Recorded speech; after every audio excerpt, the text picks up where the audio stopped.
BJP के वरिष्ठ प्रवक्ता सुधांशु त्रिवेदी हैं, उनसे बातचीत करते हैं। सुधांशु जी, प्रधानमंत्री जी ने कांग्रेस के घोषणा पत्र पे सवाल उठाया और कहा कि इससे जो है अपीजमेंट की बू आ रही है और ये एक तरह से मुस्लिम लीग की नीतियों को लागू किया जा रहा है। देखिए, एक तरफ प्रधानमंत्री जी सबका साथ, सबका विकास, सबका विश्वास और सबका प्रयास के साथ समाज के सभी वर्गों को साथ में लेने का प्रयास कर रहे हैं, तो दूसरी तरफ कांग्रेस पार्टी वही पुरानी घिसी पिटी अंग्रेजों के ज़माने की नीति के अनुसार अलग अलग टुकड़ों में बांटकर समाज को देखो और विशेषकर अल्पसंख्यक तुष्टीकरण के नाम पर कट्टरपंथी जो ताकतें हैं उनका खतरनाक स्तर तक जाकर तुष्टीकरण करने का वही कार्य कर रही है जो मुस्लिम लीग ने किया था। मैं उदाहरण के साथ बोलना चाहता हूं।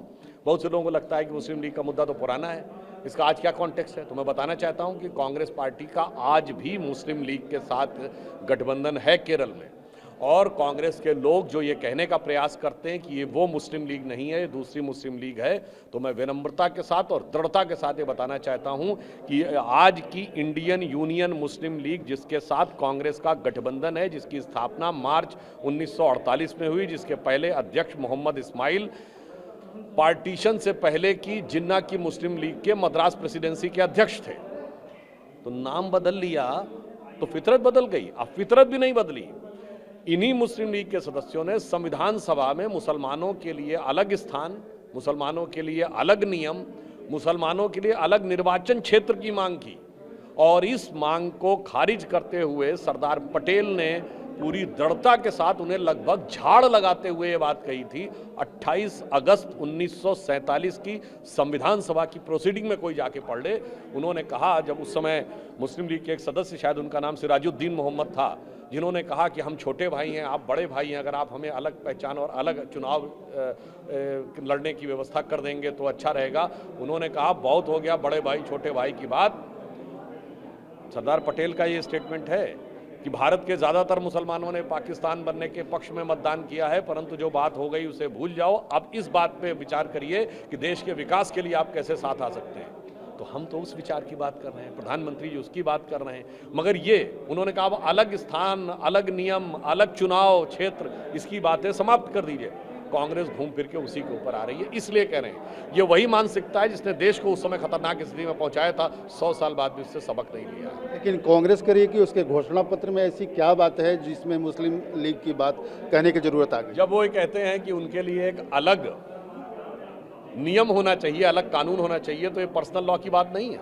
और अगर कांग्रेस कह रही है कि इसमें मुस्लिम की क्या बात आ गई, अल्पसंख्यक की बात हुई, मैं पूछना चाहता हूँ क्या जैनों के लिए अलग पर्सनल लॉ था? सिखों के लिए अलग पर्सनल लॉ आनंद मैरिज एक्ट 2013 में बना है। 67 साल तक सिखों के लिए भी नहीं था, बौद्ध के लिए भी नहीं था, तो साफ बोलिए ना, एक ही के लिए था। और कांग्रेस अल्पसंख्यक शब्द की आड़ में छुपने का प्रयास नहीं कर सकती। क्या कांग्रेस बता सकती है उसने अल्पसंख्यक आयोग का अध्यक्ष किसी गैर मुस्लिम को बनाया कभी? अपनी पार्टी के अल्पसंख्यक सेल का या विभाग का अध्यक्ष कभी किसी गैर मुस्लिम को बनाया? हमने बनाया है। उन्होंने किसी सिख को बनाया? हमने बनाया। अटल जी की सरकार के समय में सरदार त्रिलोचन सिंह थे, उन्होंने कभी किसी ईसाई को बनाया? हमने उत्तर प्रदेश में माइनॉरिटी कमीशन का चेयरमैन ईसाई को बनाया। हम सबको, हमने जैन को भी बनाया है अपनी पार्टी के माइनॉरिटी सेल में एक दौर में। इसलिए हम प्रधानमंत्री जी के उस चीज में विश्वास करते हैं, अल्पसंख्यकों में भी सबको साथ लो, वो अल्पसंख्यकों के अंदर बहुसंख्यकवाद की राजनीति कर। आखिरी प्रश्न, उसमें सीए पर कहा गया है कि सीए को पूरा देश में विरोध हो रहा है, उसके ऊपर प्रश्न उठाया गया, तो उससे कोई बहुत ज्यादा मुस्लिम लीग की बात तो नहीं? देखिए, बहुत साफ बात ये कहना चाहेंगे, सीए को लेकर जिस प्रकार की बात विपक्षी दलों ने कही है, इससे साफ हो जाता है कि वो लोकतंत्र और संविधान को नष्ट करना चाहते हैं, क्योंकि संसद के द्वारा पारित कानून के खिलाफ कोई राज्य की विधानसभा कैसे बोल सकती है? ये तो संविधान के ढांचे को ध्वस्त करना है। और जहां तक सीए के कानून की बात है, तो मैं याद दिलाना चाहता हूं, कांग्रेस पार्टी की असम की सरकार ने अप्रैल 2014 में प्रस्ताव पारित किया हुआ है। तरुण गोगोई जी की सरकार में असम कांग्रेस कमेटी का रेजोल्यूशन है 2015 में। कम्युनिस्ट पार्टी ने कालीकट में 2010 में रेजोल्यूशन पास कर रखा है। इन सब में बहुत साफ कहा है। डॉक्टर मनमोहन सिंह ने लीडर ऑफ द अपोजिशन के रूप में राज्यसभा में 2003 में तत्कालीन गृह मंत्री अडवाणी जी से बहुत साफ साफ कहा कि पाकिस्तान में रहने वाले, इन सारे रेजोल्यूशन में हिंदू सिख बौद्ध यही शब्द है। और मैं एक और बात कह दूं कांग्रेस के लोग चुनौती के साथ, 2003 में सिटीजनशिप अमेंडमेंट एक्ट के लिए एक कमेटी बनी होम मिनिस्ट्री की, that was headed by Pranab Mukherjee. उसमें मेंबर जानते कौन थे? लालू प्रसाद यादव, जनेश्वर मिश्रा, कपिल सिब्बल, अंबिका सोनी, ये सब महान विभूतियां जो आज बोल रही हैं, जानते हैं उसमें क्या लिखा है कि सिटीजनशिप अमेंडमेंट एक्ट में ऐसे परिवर्तन किए जाएं कि पाकिस्तान और बांग्लादेश के माइनॉरिटी कम्युनिटी के लोगों को उसके तहत सिटीजनशिप दी जाए। फिर मैं कह रहा हूं 2003 होम मिनिस्ट्री की सिटीजनशिप अमेंडमेंट एक्ट कमेटी, उसके पॉइंट नंबर 9 में लिखा है कि इस परिवर्तन के तहत मेजॉरिटी कम्युनिटी को नहीं दिया जाए।